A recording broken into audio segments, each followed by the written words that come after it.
Bom dia, seja bem-vindo ao programa A Ciência em Movimento. Você sabe, aqui a gente fala sobre ciência, tecnologia e inovação, voltada para o interior do estado do Rio de Janeiro. Já estamos aí há, acho que 12 anos já falando sobre, né, esse ambiente interno de inovação, construindo junto com os atores, divulgando junto com os atores o que está acontecendo, o que acontece, o que aconteceu, o que pode acontecer no interior do estado do Rio de Janeiro, quando o assunto é inovação, ciência, tecnologia para o desenvolvimento social, do interior do estado do Rio de Janeiro. Hoje a gente volta a conversar com o Marcelo Verli, que você já conhece aqui no programa, é, é presidente do Conselho Municipal de Ciência, Tecnologia e Inovação, foi secretário de Ciência e Tecnologia de Nova Friburgo, né? E hoje a gente vai falar sobre a segunda edição do Prêmio Inova Nova Friburgo, um prêmio que destaca o ambiente de inovação de Nova Friburgo, um prêmio que foi instituído pela Lei de Inovação de Nova Friburgo. E Nova Friburgo vai se constituindo aí de uns grandes exemplos de formação de ambientes de inovação no interior do estado do Rio de Janeiro, com uma lei de inovação, com uma sociedade que se mobilizou em torno de inovação e com agora, né, com o Conselho Municipal de Inovação atuando e com o reconhecimento dos seus atores internos com o prêmio Inova Nova Friburgo. Estamos aqui então recebendo Marcelo Verli. Marcelo, é um prazer mais uma vez ter aqui com a gente para falar sobre a nossa paixão, né, que é esse ambiente de inovação que a gente ajuda a construir no interior do estado do Rio de Janeiro. Seja bem-vindo. Obrigado, Márcio. Mais uma vez, muito feliz de poder participar do seu programa Ciência em Movimento, que é uma referência, né, no interior do estado do Rio de Janeiro, que eu diria que exemplifica exatamente o que você acabou de falar da missão pessoal, né, daquilo que nos traz paixão, brilho nos olhos, né? E você tem sido realmente um dos grandes atores, não só na região metropolitana do Rio, mas no interior também, buscando esse fomento, né, buscando apoiar. E o tempo está passando tão rápido, Márcio, que na verdade a gente realizou agora a terceira edição, já não foi nem Ah, a segunda, foi a foi a terceira? Aham. terceira edição. A gente conseguiu fazer a primeira em 2023, buscando mapear inovações que tivessem ocorrido entre 2020 e 2022. Fizemos a segunda edição em 2024, buscando inovações que tivessem ocorrido em 2023 e 2024. E realizamos agora já uma reunião, um encontro, uma cerimônia ainda mais aprimorada, reverenciando profissionais, empresas, instituições que inovaram no biênio 24-25. Então é a terceira edição, as duas primeiras. A primeira, na verdade, foi realizada no Teatro do Nova Friburgo Country Club, a segunda no Teatro Uhum. Municipal de Nova Friburgo. E essa última que nós realizamos semana passada, nós fizemos novamente no Teatro do Country, e foram momentos muito especiais, né, que a gente conseguiu dar visibilidade a muitas iniciativas que muitas pessoas não conheciam, por incrível que pareça. Então foi um momento muito especial. Obviamente sentimos muita falta sua e da Leila, vocês são sempre Aham. habituês aqui em Nova Friburgo, sempre acompanham É. os nossos movimentos, mas foi sem dúvida um momento muito especial aqui para o nosso ecossistema. Verli, como é que foi esse terceiro prêmio? Porque a gente, quando faz o primeiro, a gente não sabe se vai ter o segundo, né? Nesse Brasil, Pois nesse é, Brasil, as coisas que não tem sequência, então a gente faz o primeiro, a pessoa fica, não, mas vai ter o segundo, né? E aí vem o segundo, e aí vem o terceiro. Então, isso isso. já se consolida aí como uma referência empresarial, até pela questão de divulgação do que é inovação, do que as pessoas podem fazer pela cidade, desse enraizamento da inovação na cidade. Como é que hoje está se tornando esse prêmio dentro da cidade? Como é que as pessoas começam a ver esse prêmio? Como é que isso transborda para o dia a dia da cidade?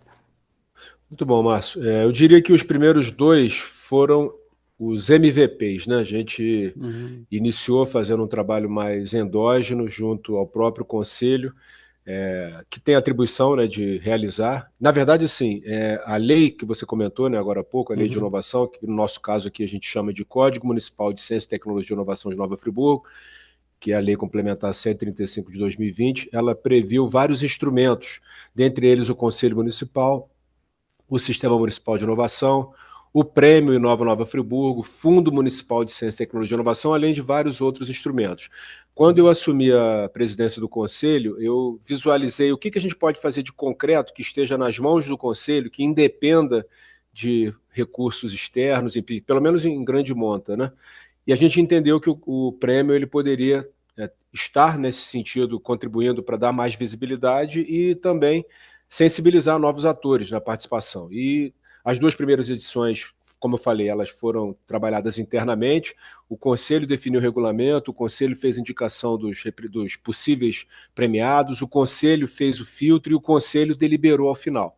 Mas nós entendemos que, considerando a necessidade de culturalizar a inovação na cidade e na região, né, fazer com que mais pessoas se engajem, se envolvam, seria interessante a gente buscar uma participação popular no processo de indicação e escolha. E essa edição ela já teve essa característica. Nós tivemos, além da participação dos próprios conselheiros, das próprias pessoas diretamente envolvidas na estruturação, a gente buscou também indicações da sociedade. E, posteriormente, fizemos um crivo por parte do Conselho, né, um crivo de natureza mais técnica.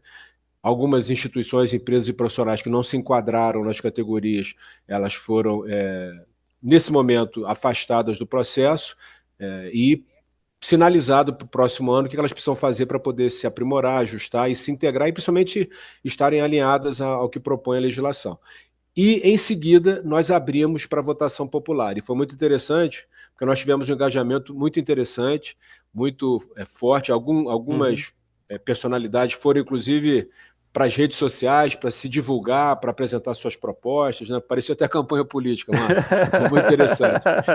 E tivemos assim, um resultado que, eu diria, do ponto de vista quantitativo e qualitativo, foram muito positivos. Tanto a quantidade de participantes, tivemos mais de 3.000 votantes, isso foi um indicativo bastante relevante, quanto a qualidade dos escolhidos. Né? A gente teve 10 categorias esse ano, 6 categorias pessoa jurídica e 4 categorias pessoa física.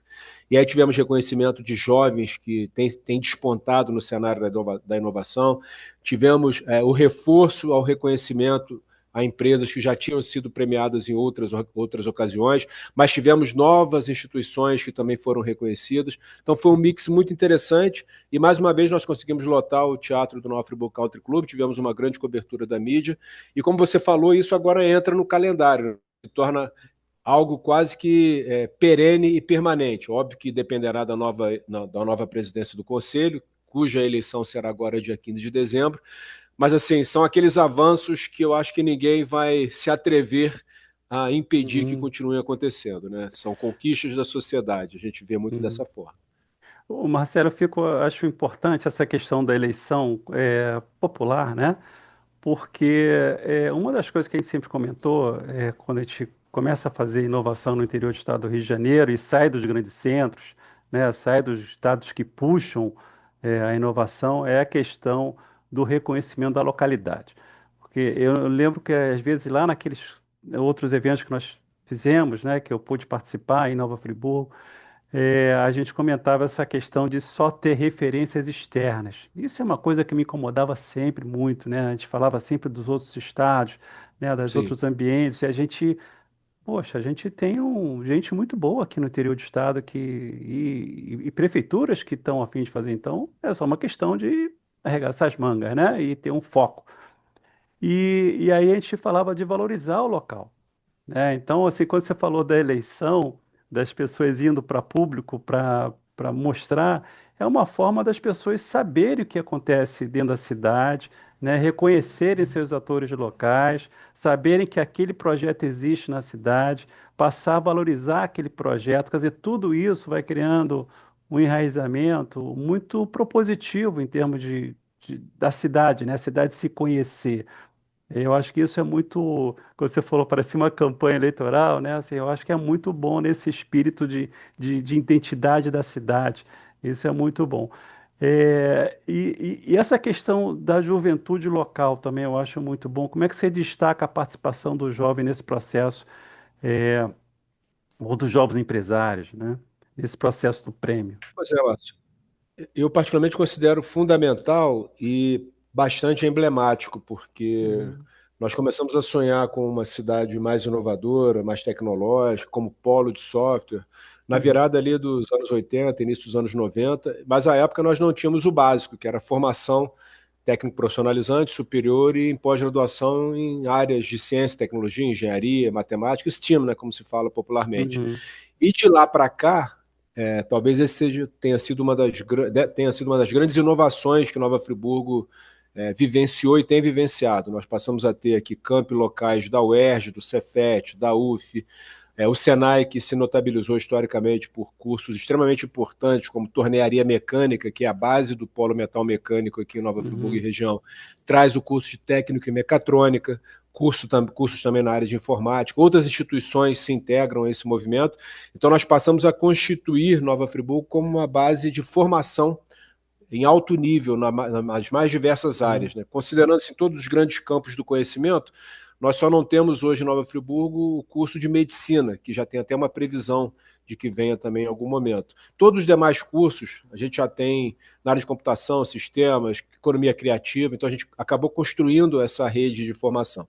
E esses jovens que agora começam a ser reconhecidos pelo Prêmio Nova Friburgo, eles são a parte mais visível, são aqueles que fazem com que o conhecimento circule. Aliás, eu me lembro de uma aula no mestrado em inovação tecnológica, a grande transformação ela acontece a partir da circulação de pessoas que fazem com que o conhecimento seja transferido.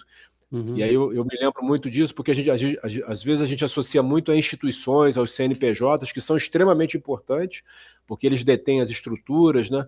Mas se não houver pessoas interessadas em construir uma política de inovação, em fazer a inovação chegar à ponta, para que realmente seja inovação, porque se não for algo que impacte a sociedade, pode ser ciência, pode ser tecnologia, mas não chega a ser inovação. Então a gente viu com muito bons olhos nessas novas categorias. Tivemos o vitorioso, o Vitor Schott, na categoria de jovem adulto inovador. Eu costumo dizer que o Vitor é um GPT humano, o menino é de uma inteligência, de uma perspicácia, está fazendo doutorado agora em modelagem computacional na UERJ, é um menino que com certeza já oferece contribuições importantes e vai oferecer muitas outras. Tivemos uma jovem vinculada ao Cefet, Caroline Jacu, que venceu também na categoria jovem inovadora, fazendo um trabalho social junto ao Cefet. A Lúcia Almo foi a mulher vencedora em 2 categorias, ela faz um trabalho importante também na área de escritura, na área de escrita criativa, na área de escrita infantil, enfim, ela é uma escritora de muito sucesso aqui na cidade, na região. E no setor jurídico, né, não no setor jurídico, com personalidade jurídica, melhor dizendo, nós tivemos o Espaço ARP, novamente vencedor, que é talvez a principal inovação da cidade nas últimas décadas, uma empresa que se notabilizou por ser uma indústria muito forte ao longo de muitos anos, muitas décadas, se transforma num espaço multiuso, território criativo. O Apiário Amigos da Terra volta a vencer na categoria de agricultura. Além de outros vitoriosos, a Firjan Senai foi vitoriosa, o Sebrae foi vitorioso, a equipe Tucanos de robótica do Senai também, a equipe de escoteiros Caledônia, que até então muita gente não conhecia. Tivemos o grupo Mulheres de Sucesso, que é uma inovação social super interessante aqui na cidade, enfim.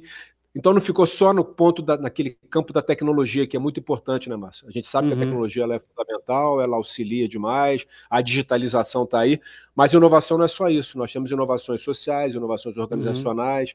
Então foi assim, um extrato da Nova Friburgo que pensa, que cria, que inova, que desenvolve, que impacta positivamente a sociedade. Foi uma noite de celebração, um momento muito especial. Muito bacana.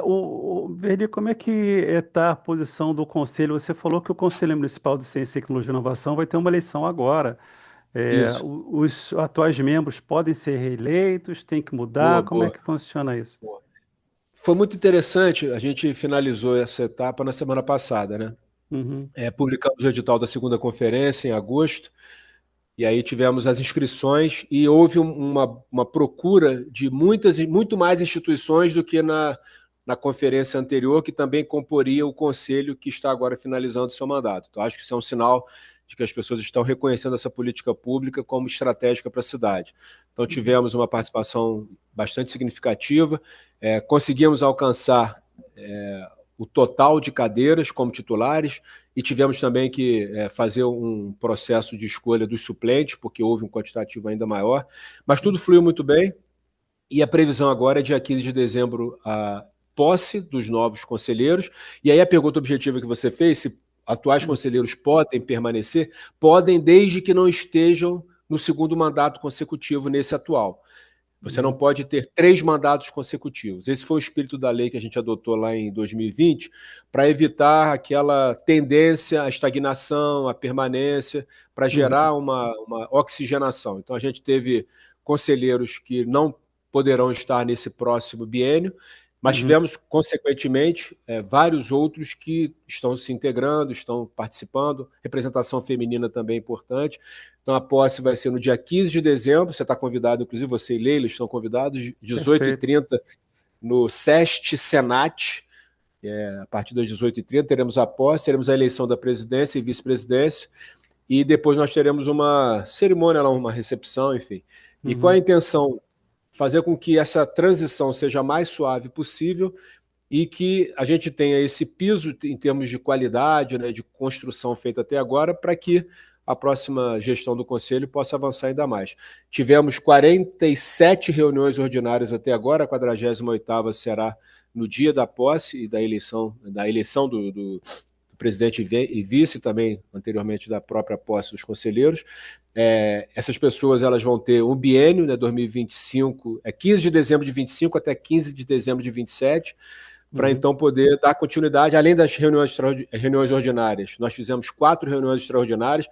Um ponto importante, Márcio, você precisa ter recorrência e consistência. Quando a gente começou o trabalho no Conselho, algumas pessoas falavam que a gente deveria fazer reuniões bimestrais, trimestrais, e como Uhum. presidente eu fiz questão de estabelecer um calendário mensal, previamente definido, circulando pelas instituições. A gente não tem um lugar único, até porque o Conselho de Ciência, Tecnologia e Inovação, ele não vai depender tanto da presença física, né? Porque a gente tem que usar as ferramentas tecnológicas. Então a Uhum. gente optou por conhecer as universidades, conhecer os provedores de internet, conhecer as entidades. Devemos ter visitado umas 25 a 30 instituições. Então fizemos esse Uhum. trabalho também de circular, e cada reunião a instituição sede fazia uma breve apresentação sobre o seu trabalho, para que todos pudessem conhecer um pouco mais. Então, essa foi Uhum. uma boa prática que a gente estabeleceu. Todas as atas incluídas no portal da transparência da municipalidade aqui de Nova Ah, que Friburgo, para bacana. acesso àqueles que Uhum. quiserem visualizar como tem sido a construção dessa política pública. Então, eu diria que o nosso conselho, ele que era o caçula da cidade, virou hoje um dos mais potentes, né, e que trabalha Uhum. muito numa construção de visão estratégica, sem entrar daquela, não que não seja importante, mas aquele papel crítico, às vezes que não contribui para agregar diversos atores, né? É um Uhum. conselho que o partido do conselho é o PNF, Partido de Nova Friburgo. É isso Não aí. tem coloração partidária, ideológica, ele faz um trabalho em prol dessa política pública que depende de todos, depende de todos os segmentos, de todas as autoridades, de todas as instituições que puderem contribuir. Qual a sua avaliação final aí entre esses 2 anos finais aí de conselhos que passaram, né, e sua visão do futuro? Acho que a gente conseguiu avançar bastante, nós geramos um tensionamento positivo nas últimas 20, 25 reuniões, Márcio. Eu sempre incluía como item de pauta status do Fundo Municipal de Ciência, Tecnologia e Uhum. Inovação de Nova Friburgo. Eu sei que algumas pessoas até, nossa, que coisa chata, todo mês está aparecendo. Mas por quê? Água mole em pedra dura, tanto bate Claro. até que fura, né? Aquele dito É. popular. Dito e feito, a gente tem agora na previsão orçamentária de 2026, pela primeira vez, um recurso sinalizado que será aportado ao fundo. E com Ah, que isso bom. você vai poder gerar um edital de fomento a startups, projetos específicos, apoiar a 4ª edição do Prêmio Nova Friburgo de uma forma ainda mais profissional. Você precisa Uhum. ter esses recursos, e a gente conseguiu, com esse tensionamento positivo, sem aquelas críticas, né, lacradoras de internet, que pouco Uhum. contribuem para o avanço e que geram muitas vezes aquele desânimo, né, até aquela Uhum. insatisfação por parte de quem poderia tomar uma decisão e não tomou. A gente fez isso internamente no Conselho, no sentido de sensibilizar, apontar caminhos, e conseguimos essa conquista, que é uma conquista preliminar, porque você tem que ter a Uhum. aprovação do orçamento e depois você tem que ter a execução do orçamento, que são coisas distintas, né? Aham. Você incluir o orçamento é uma coisa, executar é outra, implementar na totalidade é outra, enfim. Então a gente espera que flua bem e que o novo conselho ele possa buscar inovações e que haja continuidade do ponto de vista estratégico, mas sem continuismo nos processos internos, porque sempre há algo que Uhum. se aprimorar, né? E a gente vai oferecer todo o apoio. Já criamos aí um grupo com os novos conselheiros para poder fazer essa transição, que é uma característica minha, né? Em todas as posições e Aham. funções que eu ocupei na vida, eu acho que essa transição suave é fundamental. Porque afinal de contas, por mais que haja distinção de partidária, se serve ao público, né? No final das contas, e o público não quer saber se você, né, qual a bandeira que você carrega, ele quer ser atendido, né? Ele quer a entrega, né? Ele quer o Ele quer resultado. E está entrega, correto. né? Perli, obrigado pela sua entrevista, é sempre um prazer estar contigo. Eu vou botar na minha agenda dia 15 aí, né, que eu quero estar Maravilha, mano. presente aí com vocês nessa data, né? Te Um agradeço grande demais e fico aqui à disposição. Precisando é só me acionar. Beleza, né? Obrigado aí por mais uma entrevista. Até a próxima. Forte Um abraço. abraço. Tchau, Tchau. tchau.